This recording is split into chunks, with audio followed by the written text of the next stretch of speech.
कहानी शुरू होती है और हम एक शहर को देखते हैं। यहाँ एलिसा नाम की एक लड़की रहती है। दरअसल जब वो छोटी थी तब किसी आदमी ने उसके साथ जबरदस्ती की थी और वो किसी को बता ना सके, इसीलिए उसने उसके गले से वो बोलने वाला पार्ट निकाल लिया, जिसकी वजह से वो गूंगी हो गई। अब एलिसा का इस दुनिया में कोई भी नहीं है, इसीलिए वो अपने घर में अकेली रहती है। हालांकि उसके पड़ोस में एक आदमी जाइल्स रहता है, जो कि एक बहुत ही शानदार पेंटर है। एलिसा एक लैब में क्लीनिंग का काम करती है और वहां पर उसकी एक दोस्त भी होती है, जो कि उसकी बेस्ट फ्रेंड थी। ये दोनों एक दूसरे के बहुत क्लोज होते हैं। हालांकि लैब में काम कर रहे दूसरे लोग एलिसा को पसंद नहीं करते थे। वो सब उसे बेवकूफ समझकर उसे तरह तरह से परेशान करते थे। इसीलिए एलिसा भी लोगों से मेल जोल कम ही रखती थी। अब एक दिन जब वो लोग क्लीन कर रहे होते हैं, तब एक ऑफिसर उन्हें बताता है कि हमारी लैब में एक टीम आ रही है जो अपने साथ एक बहुत ही खास और कीमती चीज ला रही है। तभी वहां वो टीम आ जाती है और उनके साथ काफी बड़ा वाटर टैंक था। उसके पानी में कोई चीज होती है। एलिसा जब उसके करीब जाती है तो वो चीज हिलने लगती है और आवाज पैदा करना शुरू कर देती है। तभी वहां पर कुछ लोग आते हैं और उस वाटर टैंक को सेफ रखने के लिए एक सेफ रूम में लेकर जाते हैं। यहाँ पर एलिसा और उसकी फ्रेंड कुछ भी समझ नहीं पाती। अब अगले दिन जब वो लोग सफाई कर रहे होते हैं तो उसी रूम से आवाजें आती हैं जहां पर वो पानी वाली चीज को रखा गया था, और उसी रूम से एक आदमी बाहर आता है जो कि कर्नल था।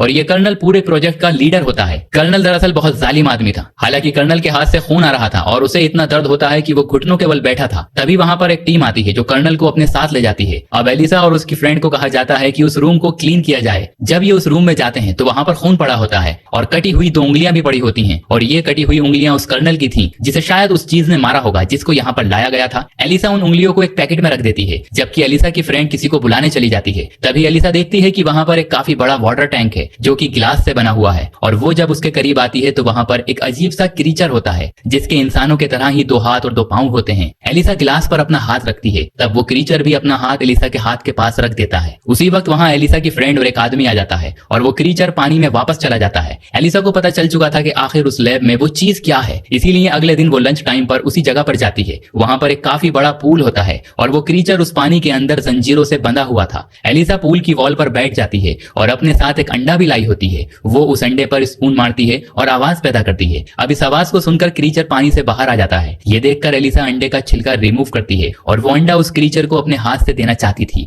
लेकिन वो क्रीचर एलिसा से डर रहा होता है। इसी वजह से वो एलिसा से अंडा नहीं लेता। अब एलिसा अंडे को वॉल पर रख देती है और वो क्रीचर अंडे को लेकर पानी में चला जाता है। इसके बाद एलिसा भी वहां से बाहर चली जाती है। अब एलिसा और उसकी फ्रेंड को वो जालिम कर्नल बुलवाता है। वो उनसे कहता है कि तुम्हारी ड्यूटी सिर्फ उस लैब को क्लीन करना है और लैब को क्लीन करने के बाद तुम लोग वहां पर नहीं रुकोगे, क्योंकि वहां पर जो क्रीचर है वो बड़ा ही खतरनाक है और हम उसे काफी गंदी जगह से उठाकर लाए हैं और पूरे रास्ते हम एक दूसरे के दुश्मन ही बने रहे हैं, इसीलिए तुम लोग भी उस क्रीचर से दूर ही रहोगे। एलिसा उसकी बात नहीं मानती। वो अगले दिन फिर लंच टाइम पर वहां पर जाती है और आज वो अपने साथ एक म्यूजिक सिस्टम भी लाई थी और वो म्यूजिक को प्ले कर देती है। साथ साथ वो आज भी दीवार पर एक अंडा रख देती है। ऐसा कर लेने के बाद वो खुद भी अपना लंच लेती है। अब वो क्रीचर पानी से बाहर आता है और वो भी म्यूजिक सुनने लगता है। एलिसा ने जो उसके लिए अंडा रखा होता है वो उसे भी खा लेता है। असल में दोनों एक दूसरे से इशारों में बातें करने लगे थे और वक्त के साथ साथ ये सिलसिला बढ़ता जाता है और धीरे धीरे वो दोनों दोस्त बन जाते हैं। एलिसा उसकी फ्रेंडशिप से काफी खुश थी क्योंकि वो इस दुनिया में बिल्कुल अकेली थी। उसका इस दुनिया में 2 लोगों के अलावा कोई भी नहीं था, एक उसका नेबर जाइल्स और एक उसकी फ्रेंड।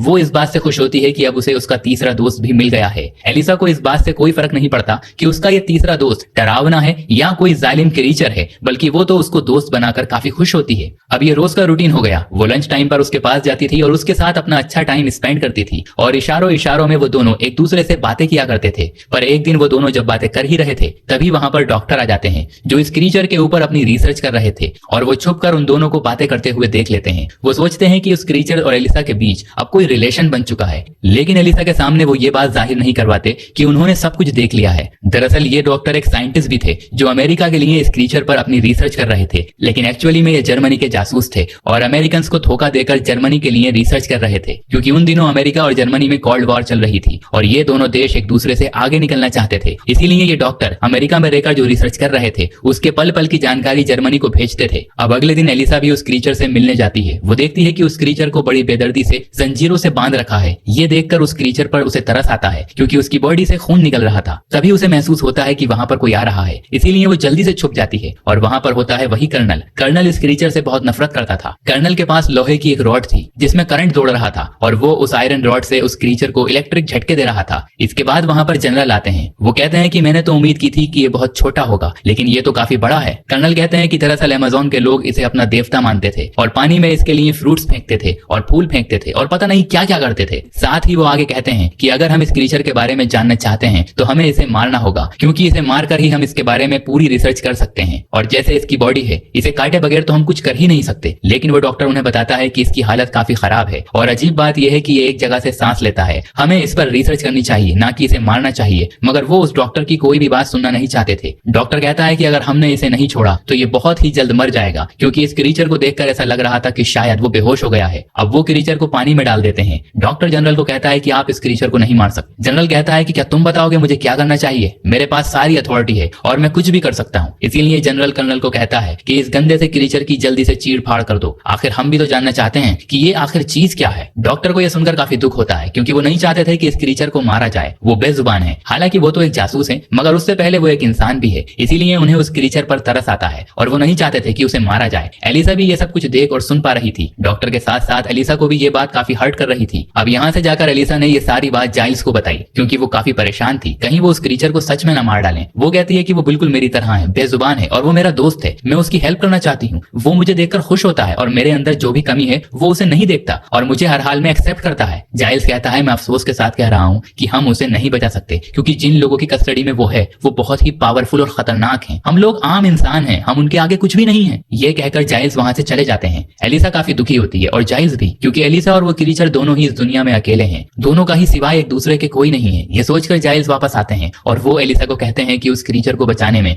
मैं तुम्हारा साथ दूंगा। जैसा तुम कहोगी मैं वैसा ही करूंगा, क्योंकि हम फैमिली हैं। एलिसा को इस बात से काफी खुशी मिलती है और अब वो काफी रिलैक्स हो जाती है। वो प्लान बनाते हैं कि वो क्रीचर को उस लैब से बाहर निकालेंगे, जालिम लोगों से छुड़वा लेंगे। अब वो उस क्रीचर को बाहर निकालने का प्लान बनाते हैं और अगले दिन एलिसा वहां जाकर सबसे पहले कैमरास को ऊपर कर देती है। उसके बाद वो एक कार्ट में बहुत सारे टावल्स रख देती है। फिर वो उस क्रीचर के पास जाती है, मगर उसे तो जंजीरों से बांध दिया गया था और इन जंजीरों को खोलना मुश्किल था। तभी वहां पर वो डॉक्टर आता है और एलिसा उन्हें देखकर घबरा जाती है। लेकिन डॉक्टर तो खुद ये चाहता था कि वो क्रीचर जिंदा रहे, इसीलिए वो इन तालों की चाबी एलिसा को देता है। एलिसा उस क्रीचर के लॉक्स खोल देती है। ये क्रीचर फीलिंग्स को समझता था और काफी इंटेलिजेंट भी था। एलिसा उस क्रीचर को उस कार्ट में रखती है और टनल के जरिए बाहर आने लगती है। एलिसा की फ्रेंड को पता चल जाता है कि एलिसा किस मिशन में है, इसीलिए वो कार्ट के आगे आकर खड़ी हो जाती है और एलिसा को कहती है कि तुम ऐसा मत करो। लेकिन एलिसा उसे समझाने की कोशिश करती है कि अगर हमने इसको यहाँ पर छोड़ दिया तो ये जालिम लोग इसे मार डालेंगे। ये सुनकर एलिसा की फ्रेंड भी उसका साथ देने पर राजी हो जाती है और वो आगे बढ़ना शुरू कर देते हैं। बाहर जाइल्स अंदर आने की कोशिश कर रहा है, लेकिन गार्ड उन्हें अंदर आने नहीं देता। गार्ड को लग रहा था कि उसका कार्ड फर्जी है, लेकिन डॉक्टर यहाँ भी उनकी हेल्प करते हैं। वो उस गार्ड को बेहोश कर देते हैं और आखिरकार वो उस क्रीचर को वहां से निकालने में कामयाब हो जाते हैं। लेकिन यहाँ पर कर्नल को शक हो जाता है कि गेट पर जरूर कुछ ना कुछ गड़बड़ है, पर जब वो गेट पर जाता है तो वो सब वहां से जा चुके थे। एलिसा उसे अपने घर ले आती है और उसे बाथ टब में रखती है, क्योंकि क्रीचर की जिंदगी पानी है और वो पानी के बगैर सर्वाइव नहीं कर सकता। एलिसा अब अपने दोस्त को पाकर बहुत खुश होती है। वो डिसाइड करती है कि 10 तारीख को उस क्रीचर को रिवर में छोड़ आएगी, क्योंकि 10 तारीख को बारिश होने की उम्मीद थी और बारिश की वजह से ये क्रीचर अपनी मंजिल अपने समंदर तक चला जाएगा। अगले दिन एलिसा काम पर जाती है ताकि किसी को ये शक ना हो कि उस क्रीचर को एलिसा ने भगा दिया है। इधर घर में जाइल्स उस क्रीचर के पास होता है और उसका ख्याल रख रहा होता है, लेकिन इसी दौरान उनकी आंख लग जाती है। क्रीचर अपने बाथ टब से बाहर आ जाता है। वो क्रीचर उनकी बिल्ली मार डालता है। जाइल्स देखता है कि वो क्रीचर उनकी बिल्ली को खा रहा है। जाइल्स उसे ऐसा करने से मना करते हैं, लेकिन वो वहां से भाग जाता है। अब वो जाइल्स के हाथ को इंजर्ड कर देता है। एलिसा जब घर वापस आती है तो वो देखती है कि वो क्रीचर वहां पर नहीं है। जाइल्स कहते हैं कि वो डर गया था, उसका कोई भी कसूर नहीं है, जाओ और उसे वापस ले आओ। अब एलिसा भागती हुई बाहर जाती है और उसे जगह जगह ढूंढने लगती है। वो अपने घर से कुछ दूरी पर बने सिनेमा हॉल जाती है, जहां पर उसे वो क्रीचर मिल जाता है। अब एलिसा किसी तरह उस क्रीचर को अपने साथ घर ले आती है। हालांकि वो क्रीचर इस वक्त काफी शर्मिंदा था, क्योंकि उसे लगता है कि उसने जो भी किया गलत किया, और वो जाइल्स के सर पर हाथ रखता है और इशारों से जाइल्स से कहता है कि तुम भी मेरे सर पर हाथ रखो। अब अगली सुबह जाइल्स देखते हैं कि उनकी चोट बिल्कुल ठीक हो गई थी और जाइल्स इस बात से काफी खुश हो जाते हैं, क्योंकि उनके सर पर अब बाल भी आ गए थे। वक्त के साथ साथ एलिसा और उस क्रीचर की दोस्ती प्यार में बदल जाती है। वो दोनों एक दूसरे से बहुत प्यार करने लगे थे और ये लोग एक दूसरे के बहुत करीब आ जाते हैं। वहीं दूसरी तरफ लैब में जनरल कर्नल को डांट रहे होते हैं कि अगर तुमने उस क्रीचर को ना ढूंढा तो तुम्हारी प्रोफेशनल और पर्सनल लाइफ दोनों ही खत्म हो जाएंगी। ये बात सुनकर कर्नल काफी परेशान हो जाता है। अब कर्नल को डॉक्टर पर शक होता है कि उसी ने क्रीचर को भगाया होगा, क्योंकि वो जानता था कि डॉक्टर ये नहीं चाहता था कि उस क्रीचर को मारा जाए। इसीलिए कर्नल डॉक्टर के घर जाता है। अब डॉक्टर अपने घर से बाहर आकर उन दोनों से मिलते हैं। वो दोनों आदमी डॉक्टर पर गोलियां चला देते हैं, लेकिन कर्नल वहां आकर उन दोनों आदमियों को मार डालता है। कर्नल को पता चल चुका था कि डॉक्टर रशियन बोल रहे थे। इसका मतलब ये है कि वो एक एजेंट है, एक जासूस है। कर्नल डॉक्टर को कहता है कि मुझे सब कुछ बता दो कि वो क्रीचर किसके पास है, मगर डॉक्टर उन्हें कुछ भी नहीं बताता। राज उगलवाने के लिए कर्नल उसे टॉर्चर करने लगता है, तो डॉक्टर उसे सिर्फ यही बताता है कि वो एक एक क्लीनर है और ये कहते ही डॉक्टर मर जाता है। अब क्लीनर का नाम सुनकर कर्नल को एलिसा पर नहीं बल्कि उसकी फ्रेंड पर शक होता है, क्योंकि वो दोनों ही तो वहीं पर सफाई करती थी। इसीलिए अब कर्नल एलिसा की फ्रेंड के घर जाता है और वो एलिसा की फ्रेंड से पूछता है कि बताओ वो क्रीचर कहाँ पर है, लेकिन वो उसे कुछ नहीं बताती। वो कहती है कि मैं इस बारे में कुछ नहीं जानती, लेकिन वहां पर उसका हस्बैंड होता है जो कर्नल को सब कुछ सच सच बता देता है। वो कहता है कि वो क्रीचर एलिसा के घर पर है, क्योंकि मैंने अपनी वाइफ को एलिसा से बात करते हुए सुन लिया था।